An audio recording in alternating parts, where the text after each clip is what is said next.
آپ سب پر سلامتی ہو۔ احمد جہانگیر کا لکھا ہوا ہے، کام آئیں تعلق کی بے ساکھیاں، چند ماتھوں پہ مہتاب ٹانکے گئے، آخری صف میں بیٹھے ہوئوں کی کہو کب اٹھایا گیا اور ہانکے گئے، شمع داں غزل سے بھڑکتی ہوئی بلی مارا میں کوئی حویلی نہیں، گھومتی کے کنارے اندھیرا ہوا، مرثیات سن کے مجلس سے بانکے گئے، چیک اٹھائی تو دنیا کے بازار میں خواہشوں کی نجاست کا انبار تھا، ہم نے بجھتا ہوا ہر کٹورا سنا اور کھڑکی سے چپ چاپ جھانکے گئے، زرد سکوں کا صندوق کھلتا رہا، باٹ چڑھتے رہے، مال تلتا رہا، چار جانب سے بولی بڑھائی گئی، شیر بیچے گئے، لفظ آنکے گئے۔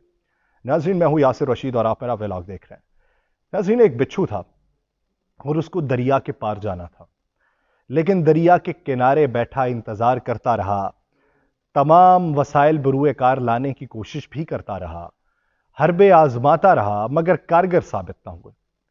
بالآخر اس نے ایک مینڈک دیکھا، وہ مینڈک کو سفارش کرتا ہے، اس کے سامنے فریاد کرتا ہے کہ مجھے اپنی پیٹھ پر بٹھا کے اس دریا کے دوسرے کنارے تک لے جاؤ، میں تمہارا بہت بڑا قدردان ہوں گا۔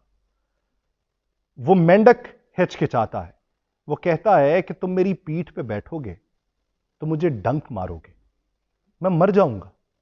تو وہ آگے سے جواب دیتا ہے کہ اگر میں تمہیں ڈنک ماروں گا تو اس میں لاجک کیا ہے؟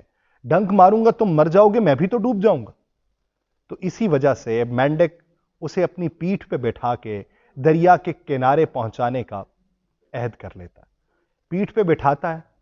ابھی بیچ دریا پہنچتے ہیں تو مینڈک کو محسوس ہوتا ہے کہ بچھو ڈنک مار چکا ہے، تو وہ اس سے پوچھتا ہے کہ اس کی لاجک کیا، ڈنک کیوں مارا؟ تو آگے سے جواب دیتا ہے کہ یہ لاجک نہیں، یہ میرا کریکٹر ہے۔ یعنی کریکٹر جو ہے، آپ کی خصلت جو ہے، وہ تبدیل نہیں ہونے والی۔ یہ جو ہمیں بتاتے ہیں کہ ہم برسر اقتدار آئیں گے اور آپ کے لیے بہتری کا سامان کریں گے، یہ جو ہمیں بتا رہے ہیں کہ آئی ایم ایف کے چنگل سے آپ کی جان چھوڑائیں گے، یہ جو ہمیں بتا رہے ہیں کہ خط غربت کی لکیر سے آپ کو اوپر اٹھائیں گے اور بہتر معیار زندگی دیں گے، تو یہ ان کا کریکٹر نہیں ہے۔ جو ہمیں بتاتے ہیں کہ کرپشن کے ناسور سے ملک کو پاک کریں گے، یہ ان کا کریکٹر نہیں ہے۔ ان کا کریکٹر یہ ہے کہ جب برسر اقتدار آئیں گے تو یہ ڈنک ماریں گے اور اسی کے عوض یہ ہمارا خون نچوڑیں گے۔ پاکستان کے موجودہ قانونی منظرنامہ دیکھیں تو سائفر کیس میں جیل ٹرائل کے خلاف انٹراکول اپیل پر فیصلہ محفوظ ہوا آج کے دن۔ اب وہ جو فیصلہ ہے وہ سبھی کے سامنے ہے، لیکن اس کے جو منظر جاتے ہیں وہ آپ کے سامنے رکھتا ہوں۔ جسٹس گل حسن اورنگزیب اور جسٹس سمن رفت پر مشتمل 2 رکنی ڈویژن نے عمران خان کی انٹراکول اپیل پہ سماعت کی، جس سلسلے میں چیئرمین پی ٹی آئی کی جانب سے وکیل سلمان اکرم راجہ نے دلائل دیتے ہوئے کہا کہ جیل ٹرائل کے لیے طریقہ کار موجود ہے، جج کو جیل ٹرائل کے لیے وجوہات پر مبنی واضح آرڈر پاس کرنا چاہیے۔ وفاقی حکومت کابینہ سے منظوری لے تو اس کے بعد ہائی کورٹ کو آگاہ کرنا ضروری ہے۔ اگر مان بھی لیا جائے کہ پروسیس کا آغاز ٹرائل کورٹ جج نے کیا تو آگے طریقہ کار مکمل نہیں ہوا۔ سلمان اکرم راجہ صاحب نے کہا کہ جیل ٹرائل کے لیے منظوری وفاقی کابینہ نے دینی ہوتی ہے۔ اس کیس کے اندر 12 نومبر سے پہلے وفاقی کابینہ کی منظوری موجود ہی نہیں تھی۔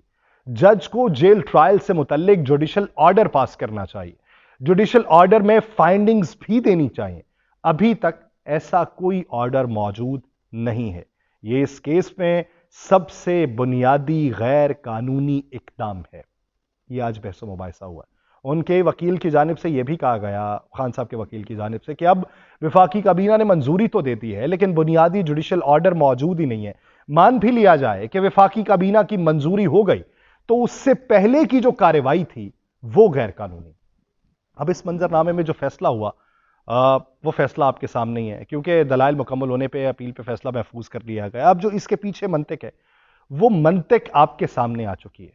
پاکستان کا موجودہ طرز سیاست آپ کے سامنے آ چکا ہے۔ ایک شخص کو ریلیف پہ ریلیف مل رہا ہے۔ ایک وہ وقت تھا کہ جب دودھ کے اندر پانی ملا کے پاکستان تحریک انصاف کو برسر اقتدار لایا گیا تھا، اور اب ایک یہ وقت ہے کہ جب پانی کے اندر دودھ ملا کے پاکستان مسلم لیگ نون کو برسر اقتدار لانے کی کوشش کی جا رہی ہے۔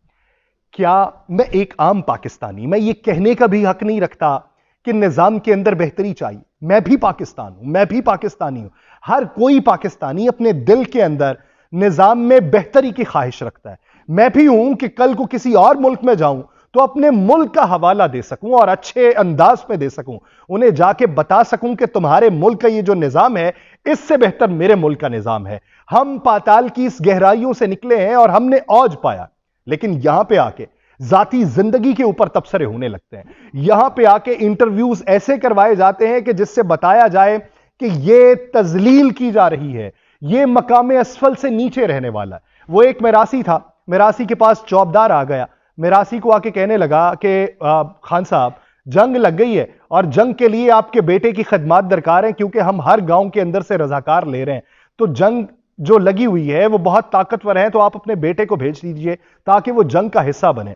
تو آگے سے وہ خان صاحب جواب یہ دیتے ہیں کہ جو گل مراسیاں دے منڈے تک آ گئی ہے تو صلح کر لو.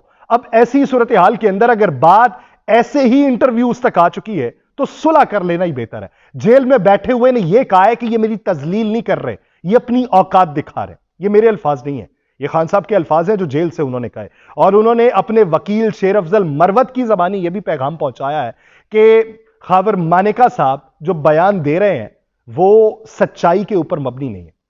اب خاور مانیکا صاحب کا ایک بیان اس سے پہلے بھی ریکارڈ ہے جو انہوں نے اپنی مرضی اور منشا کے مطابق دیا تھا, یہ بھی اپنی مرضی اور منشا کے مطابق ہی دیا ہوگا.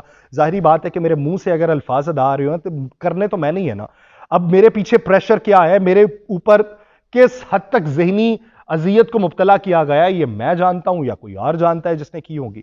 اب خاور مانیکا صاحب اگر اپنے منہ سے یہ بیان دے رہے ہیں تو شاہ زیب خانزادہ صاحب جنہوں نے بعد میں یہ کہا کہ میں تو خاور مانیکا کو ادھر جھوٹا ثابت کرنا چاہتا تھا کہ آپ پہلے کچھ اور کہتے تھے اب کچھ اور کہہ رہے ہیں, لیکن اس کے اوپر اب چرچے ہو رہے ہیں.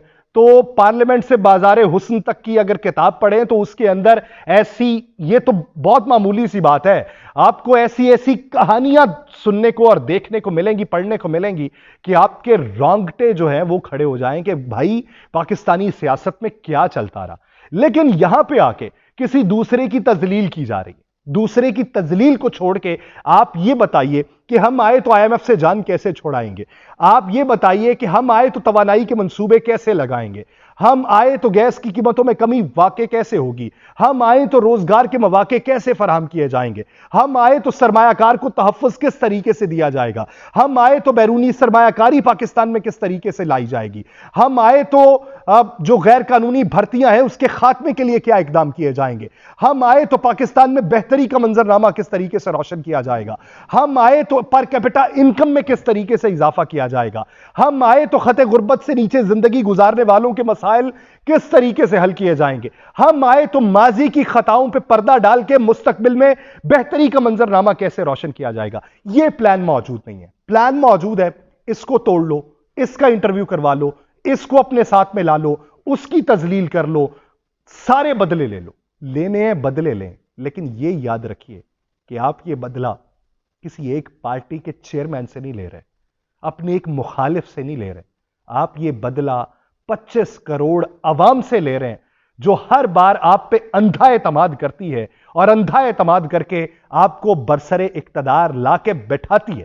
آپ ان سے بدلہ لے رہے ہیں کہ تم بدھو ہو, تم ان پڑھ ہو, تم جاہل ہو, تم کم فہم ہو, تم کم عقل ہو, کہ تمہارے اندر صحیح فیصلہ کرنے کی ہمت اور جسارت نہیں ہے, تو اس کو اسی طریقے سے بھگتو گے.